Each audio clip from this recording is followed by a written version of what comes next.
Penjelasan dalil-dalil yang digunakan oleh orang yang menganggap adanya bid'ah hasanah, khususnya dalil-dalil yang digunakan oleh pendebat. Dalil yang pertama, pendebat menetapkan dua macam bid'ah, bid'ah yang memberikan petunjuk dan bid'ah kesesatan. Pendebat berdalihkan dengan sabda Rasulullah SAW, siapa yang melakukan suatu sunnah hasanah, sunnah yang baik dalam Islam, maka ia mendapatkan pahalanya dan pahala orang-orang yang mengamalkan sunnah tersebut setelahnya tanpa mengurangi pahala-pahala mereka sedikit pun. Dan siapa yang melakukan satu sunnah sayyi'ah, sunnah yang jelek dalam Islam, maka ia mendapatkan dosanya dan dosa orang-orang yang mengamalkan sunnah tersebut setelahnya tanpa mengurangi dosa-dosa mereka sedikit pun. Hadis riwayat Muslim. Dalil ini tidak bisa digunakan sebagai penetapan adanya bid'ah hasanah dikarenakan beberapa alasan. Alasan pertama, bahwasanya makna man sanna, siapa yang melakukan suatu sunnah, pada hadis di atas ialah mengerjakan amal dalam rangka melaksanakan atau mengikuti, bukan dengan membuat syariat yang baru. Adapun maksud hadis tersebut adalah beramal dengan apa-apa yang telah ditetapkan dalam sunnah nabawi. Hal ini sebagaimana yang ditunjukkan oleh asbabul wurud hadis ini, yaitu tentang sodakoh yang telah disyariatkan. Sababul wurud, sebab terjadinya hadis ini sudah dikenal, yaitu ketika orang-orang Arab yang miskin datang menemui Nabi SAW. Beliau terus melihat keadaan mereka dan merasa sangat sedih karenanya. Maka beliau pun memerintahkan dan mendorong para sahabatnya untuk bersedekah. Lalu berdirilah seorang dari kalangan sahabat untuk memberikan sedekahnya, berupa makanan sepenuh telapak tangannya. Kemudian manusia pun berturut-turut memberikan sedekah karena mencontoh orang ini, karena memang dialah yang pertama kali membuka jalan bagi mereka. Saat itu Nabi SAW bersabda, siapa yang melakukan satu sunnah hasanah dalam Islam, orang ini telah melakukan amalan sunnah, yaitu bersedekah dan membantu orang yang membutuhkan.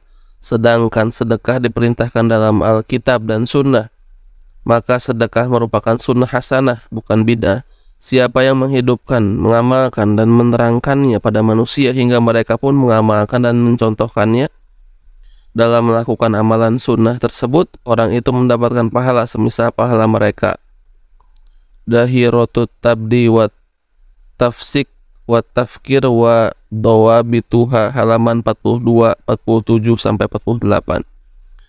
Al-Imam Abu Ishaq Asy-Syatibi rahimahullah dalam kitabnya yang masyhur Al-Ittisam jilid pertama halaman 233 dan 235 menyatakan bahwa dalam sabda Nabi SAW di atas tidaklah sama sekali menunjukkan bolehnya mengada-ada dalam agama dengan perkara baru, tapi justru menunjukkan pengamalan suatu sunnah yang sabit pasti keberadaannya, sehingga sunnah hasanah bukanlah perkara mubtada'ah yang diada-adakan atau bid'ah.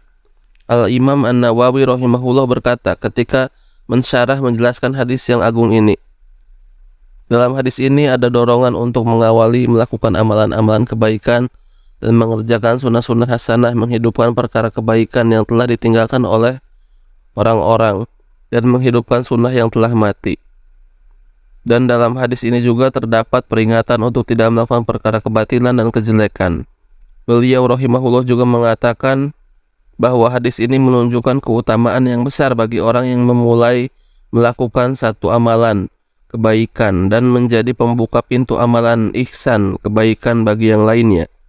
Dan barang siapa yang melakukan sunnah hasanah, dia akan mendapatkan pahala semisal dengan pahala-pahala yang didapatkan oleh orang-orang yang mengamalkan sunnah tersebut karena mencontohnya semasa hidupnya ataupun setelah matinya sampai hari kiamat. Dan sebaliknya, barang siapa membuat sunnah sayyi'ah, niscaya ia akan mendapatkan dosa semisal dosa orang-orang yang menirunya dalam melakukan sunnah tersebut semasa hidupnya atau sepeninggalnya sampai hari kiamat. Al-Minhaj Asy-Syarh Shahih Muslim. Alasan kedua, bahwasanya Rasulullah SAW bersabda, barang siapa yang mengerjakan dalam Islam sunnah yang baik, sementara beliau juga bersabda, semua bid'ah adalah sesat. Sabda Rasulullah SAW saling mendukung antara satu dengan yang lainnya, dan tidak mungkin muncul dari as-sadiqul masduq, Rasul yang benar dan dibenarkan Sallallahu Alaihi Wasallam, suatu perkataan yang mendustakan ucapan yang lainnya. Tidak mungkin pula perkataan beliau SAW saling bertentangan. Maka dari semua sabda beliau dapat diketahui bahwa maksud hadis di atas adalah menghidupkan kembali sunnah dan memunculkan ke permukaan. Dengan alasan ini, maka tidak boleh kita mengambil satu hadis dan mempertentangkannya dengan hadis yang lain, karena sesungguhnya ini adalah seperti perbuatan orang yang beriman kepada sebagian Alkitab tetapi kafir kepada sebagian yang lainnya. Alasan ketiga, bahwasanya Nabi SAW mengatakan, man sanna, barang siapa membuat sunnah. Beliau tidak mengatakan man ibtada'a, barang siapa yang membuat bid'ah.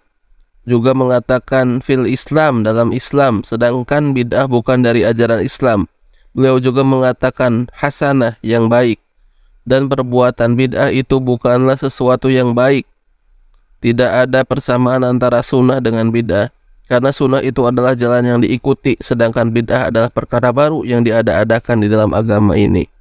Alasan keempat, tidak satupun kita dapat keterangan yang dinukil dari salafus soleh menyatakan bahwa mereka menafsirkan sunnah hasanah itu sebagai bid'ah yang dibuat-buat sendiri oleh manusia.